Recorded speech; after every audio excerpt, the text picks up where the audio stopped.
Gran Turismo 6, also known as GT6, was released back in 2013 for the PS3, just 2 weeks after the PS4 release. This game suffered a lot of criticism from the fans due to many points I'm going to talk about in this video. But the question is, did this game deserve the hate? Or was it just people that were angry that it was not on the PS4? Without any further ado, let's get to it.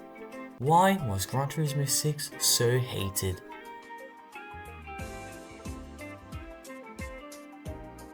GT6 was released just a few weeks after the PlayStation 4 released. Many fans were disappointed that it didn't take advantage of the PS4's improved hardware. The decision to release it on the PS3 made the game feel outdated upon release, especially when compared to competitors like Forza Motorsport 5 on the Xbox One. As you are seeing right now, we can see that FM5 looks so much better than GT6, for the graphics obviously, because it was released on the next gen consoles. Although we are not really seeing it due to the quality of my screen recordings, we can quite see that Forza Motorsport 5 looks a bit better, but that would make you imagine how GT6 would have looked like if it were released on the PS4, which has never happened. For some reason, I wish I knew why they did that, but we will never know.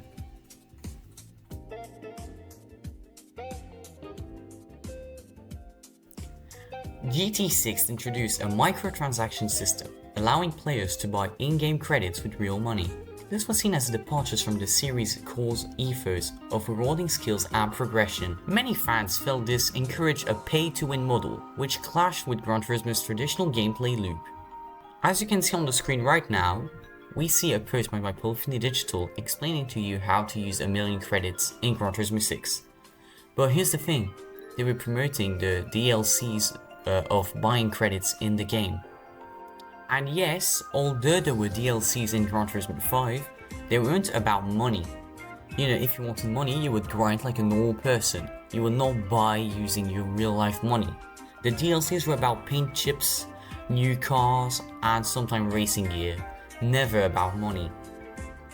But thankfully, GT6 is super easy to grind. There's so many events that are just easy to get gold. Even I am a really bad player and I could gold them all, and you can get a lot of credits from them. Just one problem, you can't replay them.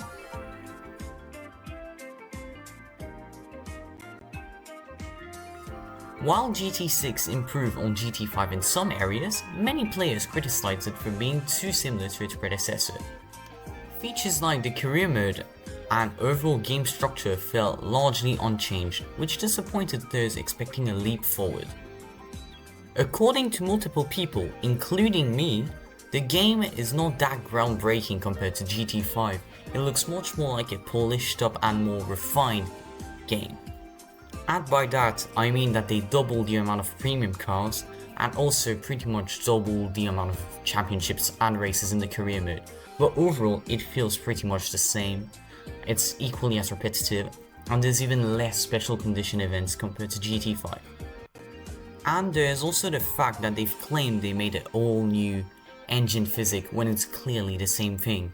Why do you have to lie, Polyphony?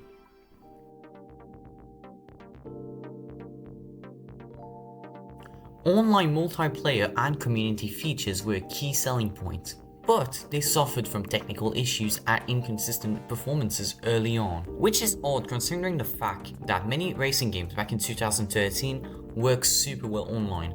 Although it was pretty much copy and paste from the predecessor GT5 in terms of online features such as the community, online lobbies, and the seasonal events. But although they did introduce a new mode which was called Quick Races.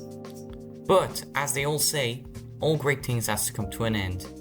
That's right, in 2018, Polyphony Digital closed down the servers from Gran Turismo 6, which made the popularity of the game even lower since it was really known for being fun online.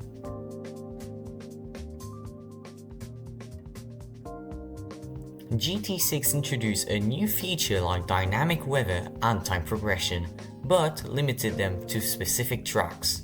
That made people think, why even bother adding that if you're just going to neglect it anyways? I mean, that's true, they only limited it to real life tracks, No original circuit had the right to use it, besides Matterhorn that only used the time progression. There was no weather implied. And there was also the fact that the AI opponents in GT6 were often criticized for being too predictable and passive, leading to their lack of challenge.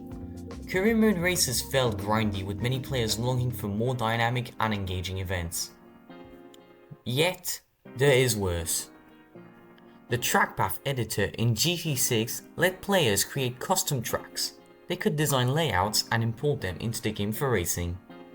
But people expected this thing to come out directly when the game launched. But no, it took 4 years until it launched. Imagine waiting so long just for something that was not matching the expectations. People expected the track path editor to be an in-game tool with deep customization. They hoped to create complex, fully detailed tracks with control over scenery, elevation, and more. They would also wish to recreate real-life tracks, but all of that was not possible in GT6. Such a wasted opportunity.